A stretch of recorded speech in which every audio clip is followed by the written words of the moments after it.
नमस्ते। आज चाहिँ म एउटा अस्ट्रेलियाको सक्सेस स्टोरी लिएर आएको छु र आज चाहिँ हामीसँग युवराज सर र यशुजी हुनुहुन्छ। उहाँहरूको चाहिँ रिसेन्टली अस्ट्रेलियामा चाहिँ विथ स्पाउस डिपेन्डेन्ट भिजा लागेको छ र आज चाहिँ हामी उहाँहरूको एक्सपिरियन्स यशुजी हजुरले कस्तो लागिरहेको छ?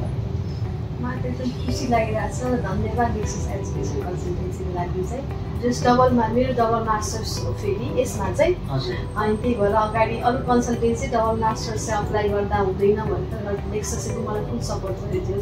डबल मास्टर्सको लागि पनि अप्लाई गर्न सकिन्छ भनेर चाहिँ हामी चाहिँ masters in geospatial science RMIT Melbourne Australia.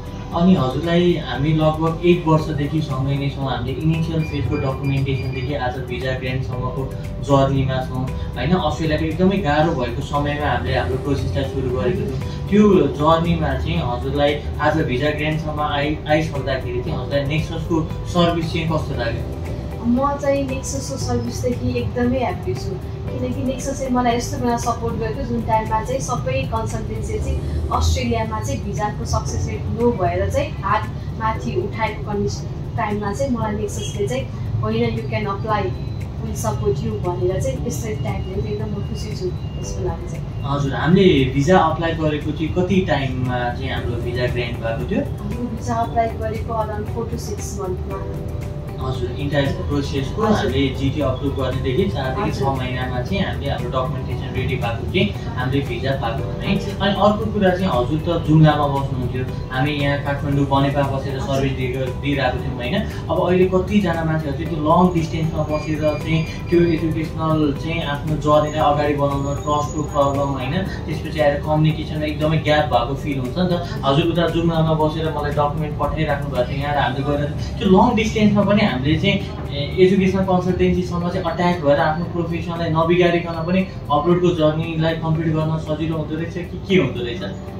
यो चाहिँ इट्स अल डिपेन्ड अपन यो चाहिँ हामी ट्रस्टले हामी जुनसुकै कन्सल्टेन्सीमा गएर यत्तिकै फर्मली गए पनि ट्रस्टकै कुरा हुन्छ। र लामो हुँदा चाहिँ के हुन्छ भने हामी कम्युनिकेसन चाहिँ अलिक धेरै गर्नुपर्ने हुन्छ, टाइम चाहिँ हुन्छ भन्ने हो। तर हजुर फिजिकली प्रेजेन्ट हुनु या हजुरले कम्युनिकेसन गर्नु यसमा केही फरक पर्दैन, आफ्नो ट्रस्टमा फरक पर्ने रहेछ। ट्रस्टमा फरक भनेपछि हजुरले त्यहाँ टाढा बसेर पनि हामीलाई ट्रस्ट गर्न सक्नुभयो भनेर बुझ्नु पर्यो है। ल अब थोरै हाम्रो युवराजजीको कुरा सुनौँ। हजुर अब यहाँ पनि एज अ लाइफ पार्टनर एउटा सपोर्टरको रूपमा बस्नु भएको छ अनि अस्ट्रेलियामा पनि आफ्नो चाहिँ मिसेसलाई उहाँलाई पढाउँछु अनि उहाँलाई सपोर्ट गर्छु भनेर सँगै जाने एउटा सोच राख्नु भएको थियो होइन। त्यो सोच आज पुरा भइरहेछ, हजुरलाई कस्तो फिल भइरहेछ? एकदम नेक्सस एजुकेसनल कन्सल्टेन्सीबाट एकदम हृदयदेखि नै आभारी छु। हजुरहरू नभएको भए सायद यो पल आउँथेन होला जस्तो लाग्छ। त्यही भएर चाहिँ हजुरले गर्दा सम्भव भयो, धेरै धेरै धन्यवाद हजुरहरूलाई, एकदम खुसी छु। हजुर हुन्छ ल, हजुरहरूको भोलिको फ्लाइट छ, मैले धेरै हजुरहरूको टाइम पनि दिइनँ।